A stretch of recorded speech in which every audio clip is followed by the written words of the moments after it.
Shortly after the 19th of October, were you ever contacted by law enforcement from Gilbert, Arizona? Yes, And what date did that happen? October 31st, 2019. How were you contacted? Was it in person, by phone, email? I was contacted by phone.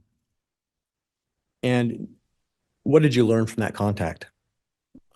That they was inquiring about Tammy Daybell's death, asked if they could get a copy of the report, and asking for assistance. Okay.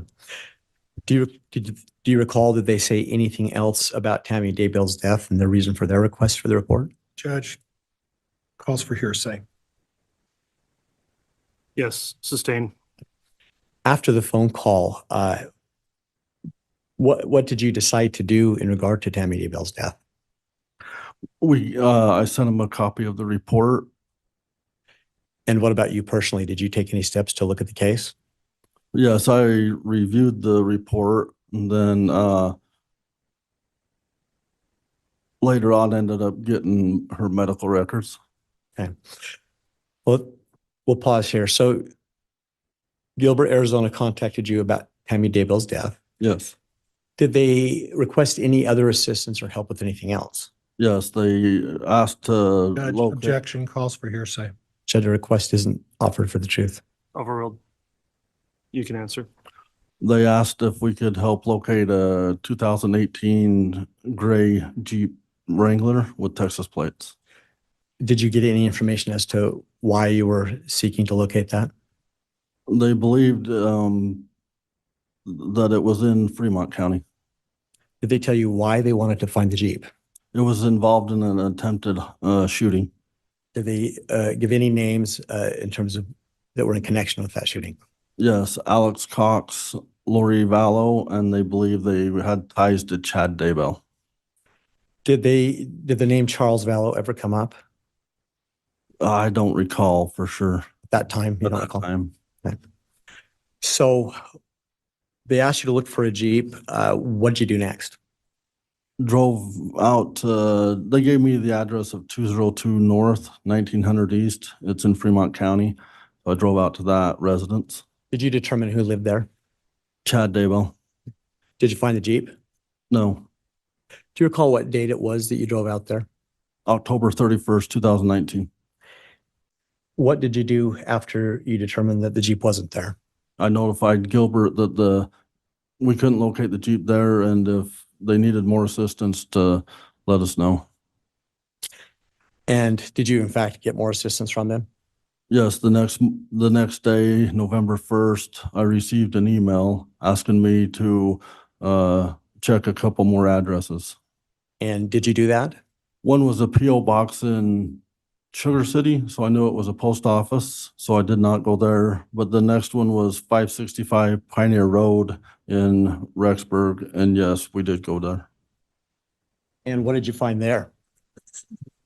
We surveilled the residence, but never located the Jeep.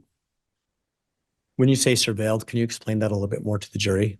What your process is? We sat a ways away from the residence and watched it and watched for vehicles coming and going, people coming and going. And did you observe anybody coming and going from that residence? Yes, Who did you observe? Chad Daybell and Lori Vallow. Prior to engaging in that surveillance, had you done anything to identify what Chad Daybell looked like? Yes, How did you do that? driver's license photo. Did you do the same for Lori Vallow? Yes. And how did you do that? Gilbert, Arizona had sent a picture. Did you eventually, let me withdraw that. Do you recognize Chad Daybell in the courtroom today? Yes. And what is he wearing? Blue shirt and a yellow tie Where is he seated? at the defendant's table. So you said at some point in your surveillance, you saw Chad Daybell and Lori Vallow. Is that correct? Yes. Explain to the jury when you first saw them. First, we seen Chad Daybell leave the 565 Pioneer Road, and we surveilled him out to 202 North, 1900 East. And Judge, if I could have some foundation as to time, date, place, year. All right, Mr. Wixom, if you'd like to re-ask with more detail. Sure. Lieutenant Powell, what date was it that we're talking about that you were surveilling and first see Chad and Lori? November 1st, 2019. And these addresses that you were surveilling, where were they again? One's in Madison County and one would be in Fremont County in Idaho.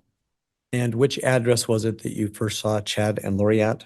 565 Pioneer Road in Madison County, And what was the date that you saw them? November 1st, 2019. Recall what time of day that was? I don't recall time. Do you recall morning, afternoon, evening? Morning. Thank you. So forgive me, I forgot where I left off, but what was it that you first saw them doing? On the way down to surveil that, we also contacted Rexburg PD, so they was involved with the surveillance Why did you do that? because we was going to be in their jurisdiction.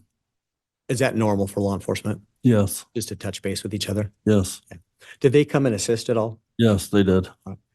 So you made that contact, then what did you do? We followed Chad Daybell from the 565 Pioneer Road to 202 North 1900 East. And what did they do at that location? He went in the residence for a little while and then left. We surveilled him to Mountain America Credit Union in Rexburg, Idaho. And then we lost him after that. So we went back and surveilled the house again, the apartment. Back that same day or a different day? Same day. About what time was it that you went back? I don't know exact time. I'm guessing late morning. What'd you see next? We seen Lori Vallow leave and go to Sugar City to the post office. Anything else? After there, she goes to Walgreens, and then after Walgreens, back to the apartment. What did they do at the apartment? Then they both go from the apartment to Idaho Falls.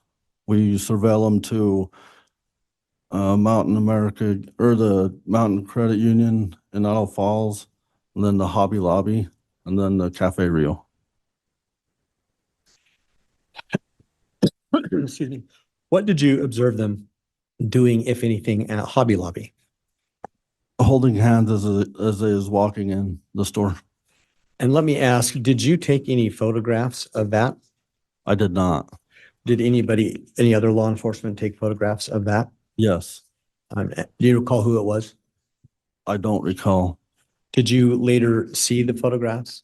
Yes, Do you believe that if shown, you might be able to recognize those? yes.